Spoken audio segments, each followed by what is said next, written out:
Kamusta mga kabasketbolista? Tinalo ng UST Golden Tigresses sa isang do-or-die game ng Final Four ang UP Lady Maroons 87-83. Best player of the game si Ken Pastrana matapos humakot ng 18 points, 5 rebounds. Kung umabot ka dito sa video na to, mag-like na at subscribe.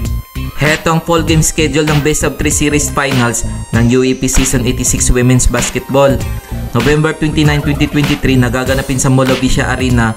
Magdalaban ng Inyo Lady Bulldogs at UST Golden Tigresses alas 12 ng tanghali.